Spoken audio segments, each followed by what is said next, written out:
Our first presenters for today are Megan McDonald and Max Johnson.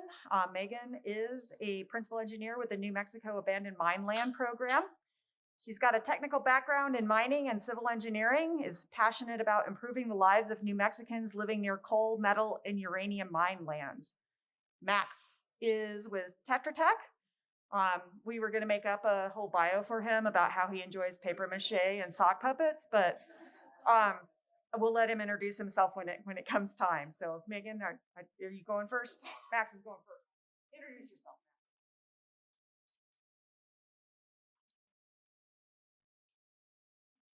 Well, first off, good afternoon, everyone. Welcome to our presentation of characterizing, prioritizing, and managing New Mexico's underground coal mine fires.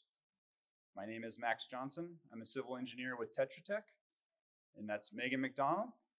She is a civil engineer with New Mexico's Abandoned Mine Land Program.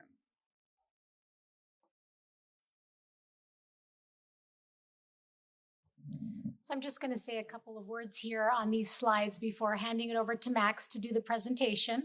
But the New Mexico AML program has been working with Tetra Tech over the last few years to identify and develop projects for our known fire sites. Right now, we know of a lot of fires in the western portion of our state near Gallup, New Mexico. There's also some up in the north near Farmington, and then also near Raton. So the ones that we are focusing on with Tetra Tech have largely been in the western areas. But just as a background in New Mexico, we have an estimated 15,000 abandoned mine features, plus that inventory keeps growing every day. And these features, range from pits to vertical shafts and adits, and of course, some fire sites.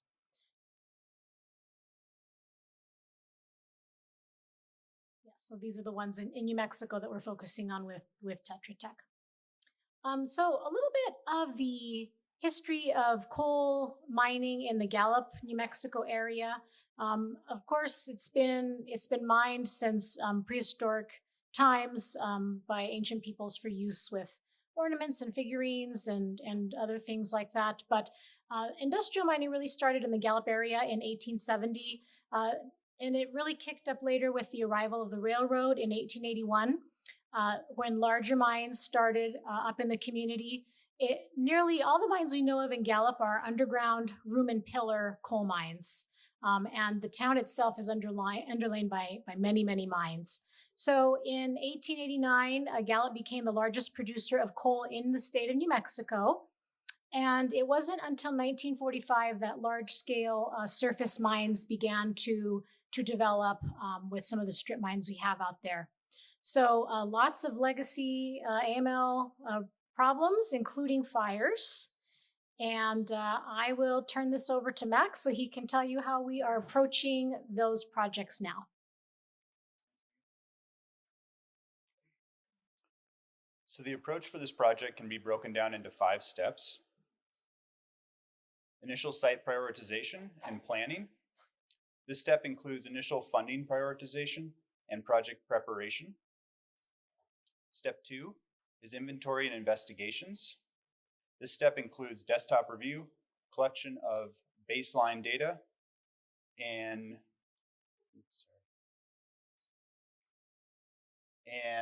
subsurface investigations. Step 3, okay, that's fine, is alternatives evaluation, in which costs, feasibility, and available funding of multiple mitigation options are considered.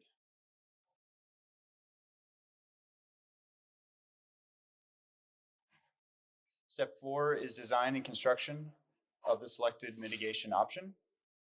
And finally, step 5 is reclamation and monitoring, where the success of the applied mitigation option is tracked and reviewed. This presentation will focus on steps 2 and 3.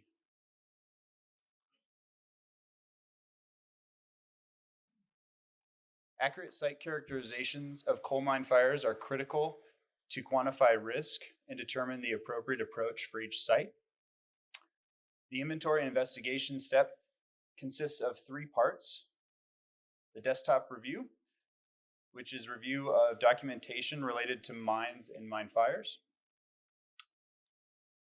Surface investigation, which includes all non-intrusive methods of data collection. And subsurface investigation, which includes the drilling programs, thermocouple installations, and sampling. Before performing site investigations and throughout the inventory process, historical documents are referenced to assist in developing an overall picture of the site. Mine maps are collected from New Mexico AML and online resources and georeferenced using GIS to better understand the underground conditions in which a mine fire is burning. Historical aerial images from as far back as the 1950s can help with georeferencing mine maps by providing imagery and site features that have since been destroyed or reclaimed. Resource and historical reports can provide additional information about coal fields and individual mines. The report titled 100 Years of Coal Mining in the San Juan Basin, New Mexico by Howard Nicholson for the state of New Mexico proved to be very useful in this inventory. And finally, previous inventories and investigation reports can provide valuable baseline information for subsequent reports to build upon. Before proceeding with an on-ground site features inventory, a UAV visual and thermal flight is performed. The data from these flights help develop the bounds for the inspections and can inform inspection teams about potential hazards at the sites.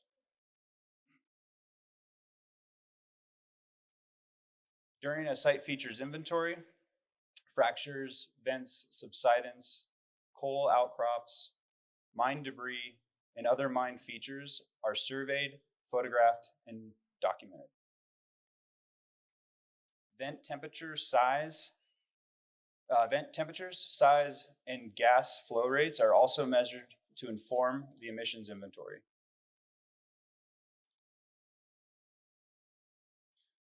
An emissions inventory is used to determine the combustion state of a mine fire and provides information to determine risks to nearby populations. Emissions were inventoried using a Landtech landfill gas analyzer capable of measuring methane, carbon dioxide, oxygen, hydrogen sulfide, and carbon monoxide. Other pollutants that were not measured but are typically found in mine fire emissions include particulate matter, various VOCs, and trace amounts of metals. These emissions are an important consideration to site prioritization.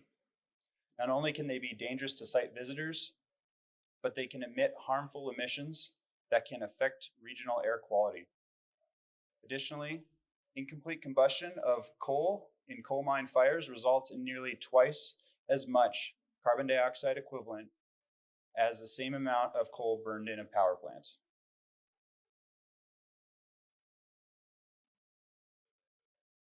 As mentioned previously, UAVs have become an integral part of our mine fire investigations.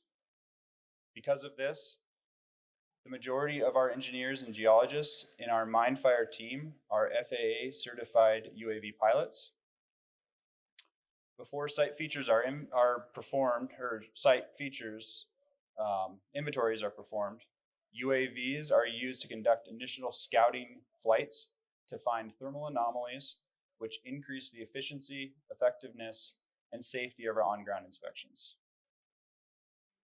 They can be used to inspect large areas for thermal anomalies, including mine fires, outcrop fires, and even entrances to mines. They are also critical for inspecting sites which may be too dangerous to approach due to steep terrain, subsidence, and/or toxic gases. UAVs allow for the collection of aerial imagery, both thermal and visual, along with topographic data that just a few years ago was cost prohibitive.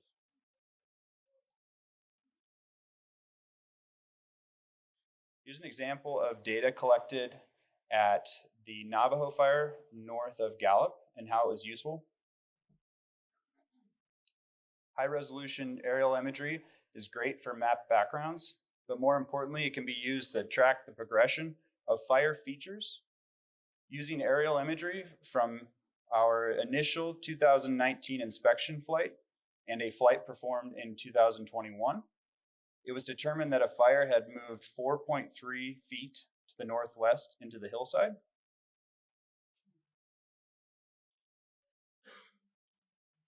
Additionally, it was noted that a tree on the southwest end of this fire had died, indicating potential changes in fire activity in that area. Thermal imagery helped us delineate the fire area and bounded the inventory area for this fire. Topographic data is crucial for developing alternative designs and costs, along with monitoring for subsidence associated with mine fires.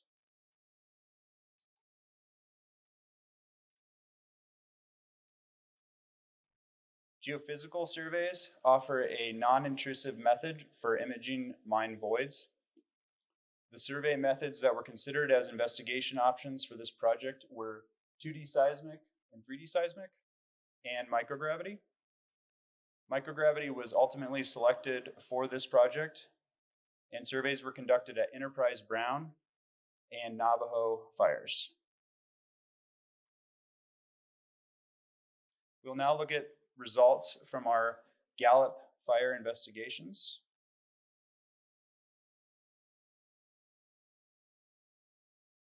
The Carbon Coal Mine Fire is located 4 miles west of downtown Gallup and 1.5 miles to the nearest residence. This is a small, low activity fire with gases venting at 79 degrees Fahrenheit from one vent and 62 degrees Fahrenheit from a fracture. Fractures around the site were tested with smoke, but none were found to be intaking significantly.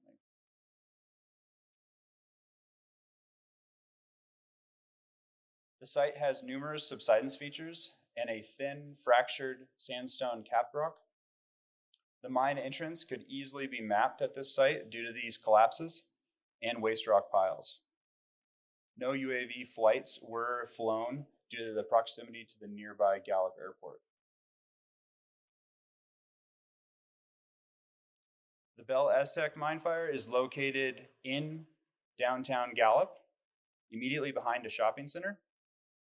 Due to its location, this site receives the most visitors of all of the mine fires in Gallup area, with people camping near the vent features, potentially because of the warmth provided by the fire. No UAV flights were allowed here due to the proximity of the airport.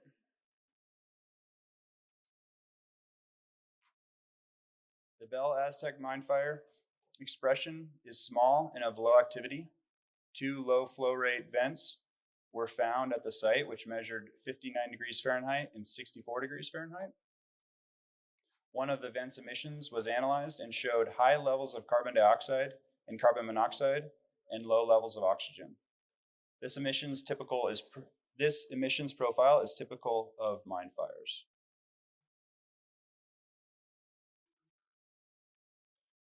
The Biava mine fire is located 1.5 miles north of downtown Gallup and is approximately 1,500 feet from the nearest neighbor. While its activity is low, the fire is relatively large compared to others in the Gallup area, approximately 600 feet north to south. It has 2 venting areas with gas temperatures ranging from 57 degrees to 109 degrees. The southernmost vents had carbon monoxide levels over the gas analyzer's ceiling limit of 2,000 parts per million. For context, both carbon dioxide and carbon monoxide levels of this vent are considered by NIOSH as immediately dangerous to life and health.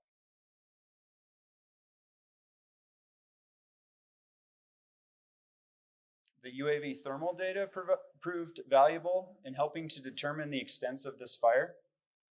The thermal photo was taken looking straight down in an area where there was no evidence of fire activity, except for a slightly elevated ground temperature, which was 15 degrees above ambient. This photo shows heat rising through fractures in the sandstone caprock, which was covered by a thin layer of soil.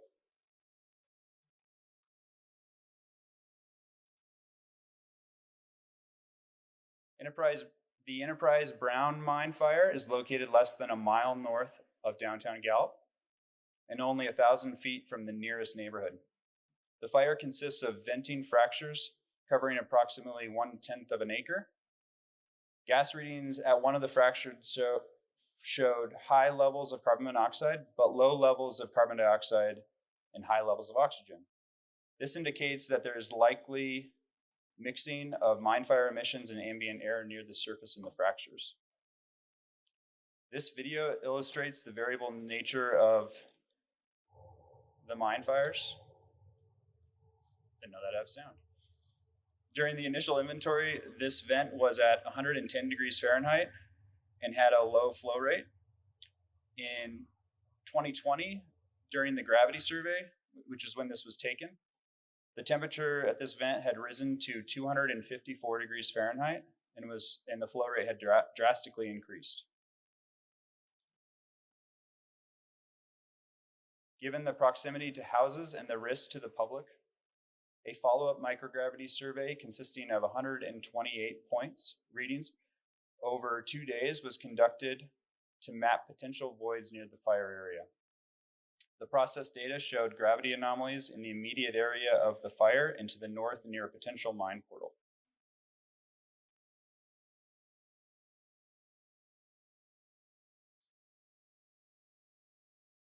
And finally, the Navajo fire, located 3 miles north of downtown Gallup and 1 mile from the nearest residence. No mine workings were available for this area, but a timber and some mining debris was found in the area. Surface temperatures at this fire were found to be in excess of 250 degrees Fahrenheit. This fire is considerably dangerous to visitors due to the loose, sloughing soil over burning coal, the high levels of carbon monoxide, and the high levels of carbon monoxide emissions.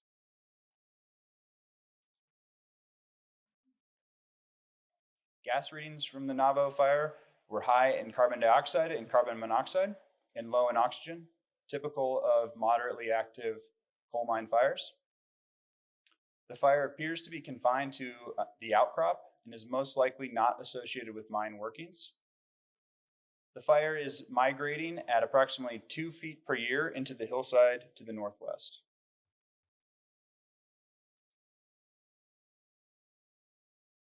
After performing the site inventories, the initial site assessment and recommendation reports were submitted to New Mexico Abandoned Mineland Program. These reports included our findings for each site and potential options for mitigation of risk and extinguishing of fires.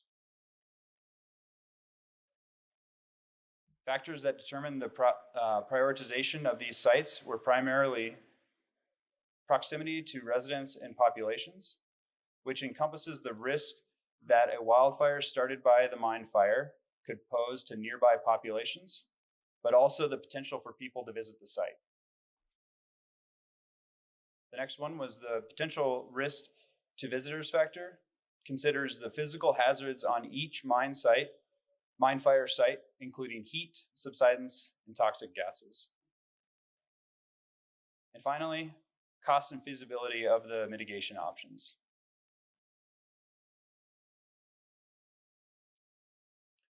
Given these factors, the New Mexico AML program and Tetra Tech have determined that a geotechnical investigation preparing for excavation and quenching was appropriate for the Enterprise Brown mine fires and the Navajo fire due to their relatively high risk to population and ease of excavation. The remaining fire sites will be secured with fences and warning signs to deter visitation and camping near the vents.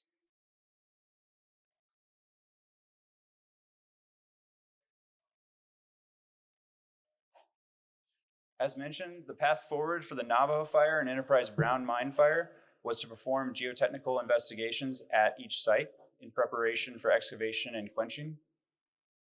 These investigations were performed last week, and preliminary findings support surface investigation theories that the Navajo fire is not associated with mine workings and is an outcrop fire, while the Enterprise Brown fire appears to be isolated to a small area of workings near the coal seam outcrop.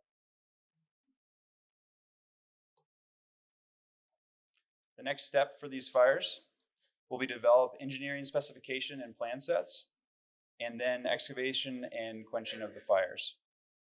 Fencing and monitoring are planned at Bell Aztec, Biava, and Carbon Coal mine fires.